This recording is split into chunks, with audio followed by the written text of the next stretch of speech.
안녕하십니까. 소득세 분야 개정세법 강의를 맡은 법교과 소득팀 박선희입니다. 개정세법 책자를 보시면 소득세 분야는 소득세법 33건, 조세특례제한법 30건에 개정 내용이 실려 있습니다. 시간 관계상 주요 개정 사항에 대해서만 설명드리겠습니다. 먼저 소득세법입니다. 목록 잠시 보시죠. 첫 번째 개정 사항은 출산 보육수당 비과세 한도 상향입니다. 지난 2월 특정 그룹이 자녀 1명당 출산 장려금 1억씩 지급한다는 기사와 함께 연일 출산 장려금 과세 문제가 논란이 되었는데요. 현재 소득세법상 이와 관련된 조문은 동규정입니다. 동규정은 출산 양육 지원 목적으로 2004년부터 시행된 규정인데요. 20년 동안 한결같이 월 10만 원의 급여를 한도로 비과세 혜택을 주고 있었습니다. 그런데 드디어 처음으로 한도액이 상향되었는데요. 월 10만 원에서 월 20만 원으로 100% 상향입니다. 역시 지속적인 출산율 하락이 원인이었던 것 같은데요. 동조문은 매달 지급받는 급여에 대해 일정 기간 동안 비과세 혜택을 주는 규정이라 1억 원 출산 장려금 지급 등과 같은 고액 일시지급 장려금에 대해서는 세제상 유의미한 효과가 없습니다. 따라서 논란이 된 고액 일시지급 출산 장려금과 관련해서는 기획재정부에서 추가적인 개정 논의가 있을 것으로 생각됩니다. 두 번째 개정 사항은 노후연금 소득입니다. 최근 고령화 시대를 맞이하여 연금 소득에 대한 관심이 증가하고 있는데요. 소득세도 이에 발맞추어 노후연금 소득에 대한 세부담을 완화하는 개정을 하였습니다. 연금소득 과세 구조가 생소한 분들의 이해를 돕기 위해서 연금소득의 과세 구조를 먼저 설명드리겠습니다. 연금소득은 크게 공적연금소득과 사적연금소득으로 나뉠 수 있는데요. 공적연금은 국민연금, 공무원연금 등과 같이 정부가 운영하는 연금을 말하고요. 사적연금은 금융회사 등이 운영하는 것으로 쉽게 여러분들이 가입하시는 연금저축계좌 등으로 이해하시면 됩니다. 공적연금 소득이 발생하는 경우 세금을 부담하는 구조는 근로소득과 거의 같다고 생각하시면 되고요. 매월 공적연금을 지급할 때 지급기간에서 간이 세액표에 따라 원천 징수를 하고 지급하게 됩니다.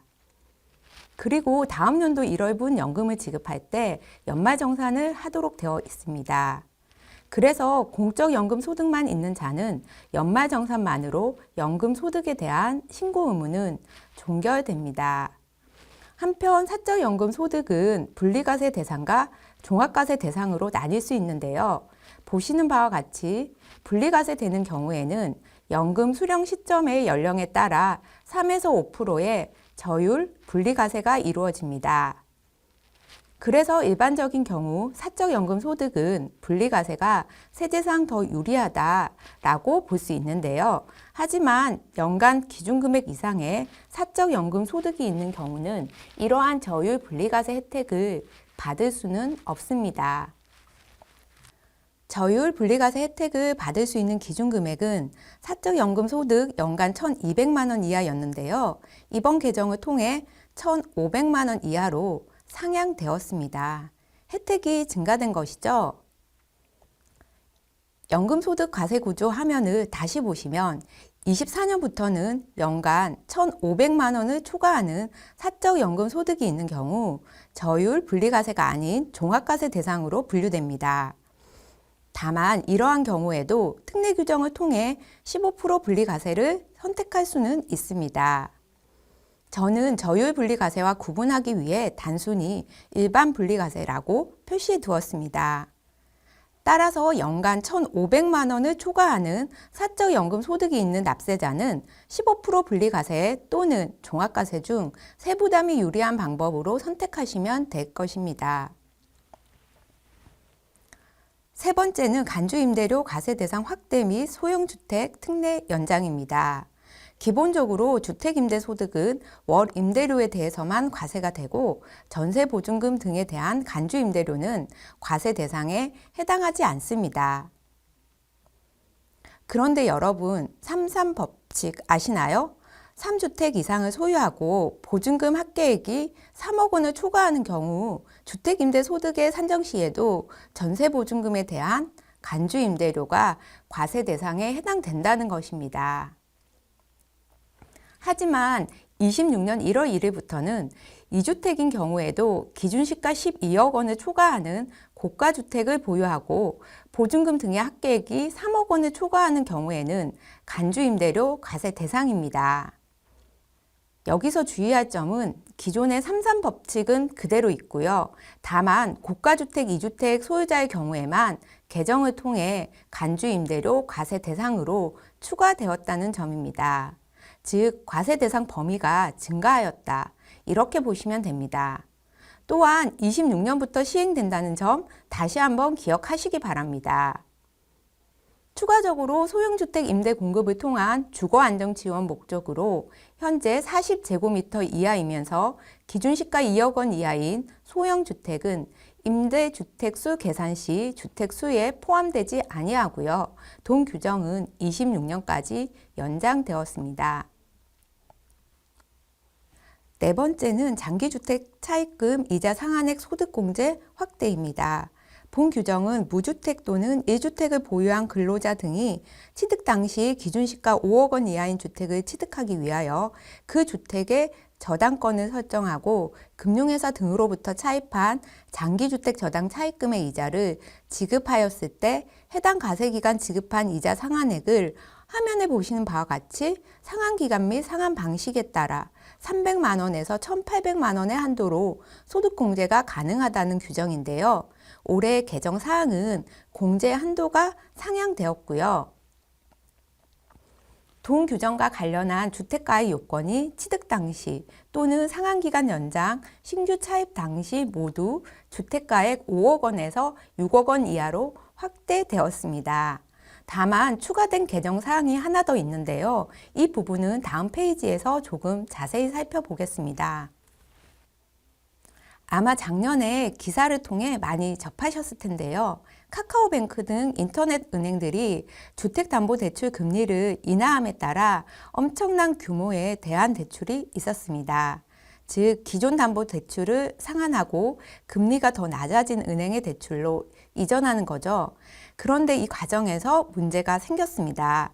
화면에 보시면 장기주택 저당 차입금의 차입자가 차입금을 이전하는 경우 법문상 해당 금융회사 등이 기존의 장기주택 저당 차입금의 잔액을 직접 상환하고 해당 주택의 저당권을 설정하는 형태로 장기주택 저당 차입금을 이전하는 방식으로 진행되는 경우에만 소득공제가 가능한데요. 카카오뱅크 등을 통해 진행되는 대안대출 방식은 이와는 달랐습니다. 개정 규정에서 보시는 바와 같이 해당 차입자가 신규로 차입한 장기주택 저당 차입금으로 기존의 장기주택 저당 차입금의 잔액을 즉시 상환하고 해당 주택의 저당권을 설정하는 형태로 장기주택 저당 차입금을 이전하는 방식으로 이루어졌습니다. 즉, 금융기관의 상한이 아닌 차입자 상한이죠. 따라서 기존 법령에 따르면 이자 비용을 조금 줄이고 싶어 대출 금융기관을 이전하였던 근로소득자들이 이제는 소득공제 혜택을 적용받지 못하는 상황에 이르렀던 것입니다. 당시 이와 관련하여 저희과에도 여러 건의 질의가 접수되었고 민원도 많았습니다. 물론 법령상은 소득공제 적용이 어렵다는 점이 명백해 보이지만 재반 사정을 고려하여 본건은 저희과에서 직접 해석하지 아니하고 기획재정부로 해석 요청을 의뢰했고요. 기획재정부에서도 많은 고민 끝에 이러한 경우에도 소득공제가 가능한 것으로 해석함과 동시에 법령 개정을 통해 앞으로 이러한 상황을 명확히 해결할 수 있도록 하였습니다. 다음은 자녀세 공제액 확대 및 공제 대상 손자녀 추가입니다. 동조문은 종합소득이 있는 거주자의 기본공제 대상자에 해당하는 공제 대상 자녀로서 8세 이상의 사람에 대해서 화면에 보시는 해당 금액을 종합소득 산출세액에서 공제해주는 규정인데요. 공제 대상자에 손자녀가 추가되었고요. 공제액이 상향되었습니다. 다음입니다. 이번 개정사항 또한 출산 양육 지원 목적으로 볼 수 있는데요. 지속적인 출산율 하락이 심각한 사회 문제로 대두됨에 따라서인지 올해 개정사항에는 출산 양육 지원 목적의 개정 조문이 다수인 것 같습니다. 여러분, 산후조리원에 지급하는 비용도 의료비 공제 대상이라는 점 알고 계시죠? 하지만 기존에는 해당 과세기간의 총 급여액이 7천만 원 이하인 근로자에 한해서 공제 가능했는데요. 개정을 통해 총 급여액 기준이 없어짐에 따라 모든 근로자가 공제 혜택을 받을 수 있게 되었습니다. 또한 장애인 활동 지원에 관한 법률 제33조 제1항 및 같은 조 제2항 2호에 따른 활동 지원 급여에 대한 비용으로서 실제 본인이 지출한 본인 부담금도 의료비 공제 대상으로 추가되었습니다. 또한 의료비 공제 한도 적용과 관련된 개정도 있었는데요. 본인 65세 이상인 부양가족, 장애인뿐만 아니라 6세 이하 부양가족에 대해서도 의료비 공제 한도를 적용하지 않는 것으로 개정되었습니다. 7번째는 자원봉사 용역 가액 현실화 및 인정 범위 조정입니다. 소득세법에서는 특별재난지역을 복구하기 위한 자원봉사 용역과 부수되어 발생하는 직접 비용을 특례 기부금으로 인정하고 있습니다. 올해 개정 사항은 자원봉사 용역 가액이 1일 5만 원에서 8만 원으로 상향되었고요. 직접 비용에 있어서 자원봉사 용역 제공 장소로 이동을 위한 유류비는 제외하는 것으로 단서를 신설하였습니다. 조금 더 살펴보시죠. 본 규정은 2003년 자원봉사 활동 참여 촉진을 목적으로 신설되었고요. 신설 당시에도 자원봉사 용역 가액은 1일 5만 원이었습니다. 23년 최저임금을 확인해 봤더니 시간당 2,510원, 1일 2만 80원이더라고요. 신설 당시에는 자원봉사 용역을 제공한 경우 최저임금보다는 훨씬 높은 가액으로 기부금 용역 가액을 인정해 주었던 것 같습니다. 그런데 동 규정은 20년 동안 동일하게 유지되어 왔습니다. 따라서 지속적인 개정의 목소리가 있었습니다. 그래서인지 올해 드디어 8만 원으로 상향되었습니다. 왜 8만 원으로 상향된 것인지 궁금하신 분들을 위해 저희 팀 개정 건의 내용을 바탕으로 설명드리겠습니다. 고용노동부 고시 24년 최저임금은 시간당 9,860원, 1일 78,880원입니다. 따라서 최저임금에 부합하는 금액 8만 원으로 상향하며 가액 현실화 요구를 받아들인 것으로 보입니다. 이제 조세특례제한법 개정 사항을 살펴보겠습니다. 목차입니다. 첫 번째 개정 사항은 중소기업 취업자에 대한 소득세 감면 적용기한 연장 및 대상 확대입니다. 동 규정은 2012년부터 시행되었고요. 청년 60세 이상인 자, 장애인, 경력단절 여성이 중소기업법에 따른 중소기업으로서 대통령령으로 정하는 기업에 취업하는 경우 그 기업체로부터 받은 근로소득으로서 취업일부터 3년, 청년의 경우 5년이 되는 날이 속하는 달까지 발생한 소득에 대해 소득세의 70%, 청년의 경우 90% 세액을 감면해주는 규정입니다.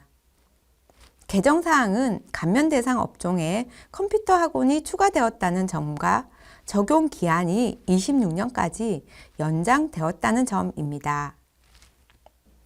다음은 주택청약종합저축 납입액에 대한 소득공제 대상 납입한도 상향입니다.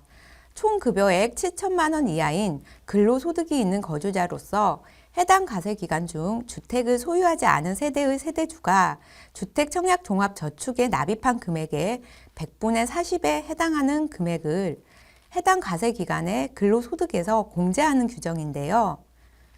기존에는 공제 대상 납입 한도가 연 240만 원이었으나 300만 원으로 상향되었습니다. 세 번째는 월세액 세액공제 소득 기준 및 한도 상향입니다. 월세액 세액공제는 총급여 7천만 원 또는 종합소득금액 6천만 원 이하 무주택 근로자 및 성실사업자의 경우 월세액의 15 또는 17%를 세액공제 받을 수 있는 규정인데요. 개정을 통해 공제 대상 소득 기준이 총급여 7천만 원에서 8천만 원으로 종합소득 금액 6천만 원에서 7천만 원으로 상향되었습니다. 또한 공제 한도도 750만 원에서 1,000만 원으로 상향되었습니다. 한편 월세액 세액공제는 월세액에 대한 현금영수증 소득공제와 중복되지 아니합니다. 따라서 월세액 세액공제를 적용받지 않으시는 분들만 월세액에 대한 현금영수증 소득공제 혜택을 적용받으실 수 있다는 점도 기억하시길 바랍니다. 다음은 상가 임대료를 인하한 임대사업자에 대한 세액공제입니다. 동 규정은 코로나19 바이러스의 국내 확산으로 피해를 입은 부문에 대한 긴급 지원 체계 하나로 2000년 3월 23일 신설된 조문입니다. 자발적으로 임대료를 인하한 임대사업자에 대한 세액공제 규정인데요. 착한 임대인 세액공제 제도로 기억하시는 분들이 더 많으십니다. 현재 세액공제 대상 및 적용 요건 등은 동일하고요. 다만 적용 기간만 24년 12월 31일까지 연장되었습니다. 조세특례제한법 5번째 개정 사항은 신용카드 소득공제율 한시 상향입니다. 화면에 보시면 도서, 공연, 미술관, 영화 관람표, 전통시장, 대중교통 사용분 중 23년 4월 1일부터 12월 31일까지 사용분에 대해서만 공제율을 상향해서 적용하도록 개정되었는데요. 사실 이미 지난 기간에 대한 사용분이라 확인만 하시기 바랍니다. 추가적으로 기억하실 사항은 24년도 신용카드 사용 금액이 23년 사용 금액 대비 5% 초과 증가한 경우 증가분에 대한 소득공제가 신설되었다는 점입니다. 마지막입니다. 신용카드 등 소득공제 적용 대상에서 제외하는 금액에 고향사랑기부금 세액공제를 받은 금액, 가상자산 사업자에게 지급하는 가상자산의 매도, 매수, 교환 등에 따른 수수료가 추가되었습니다. 이상 소득세 분야 개정세법 강의를 마치도록 하겠습니다. 함께해 주셔서 감사합니다.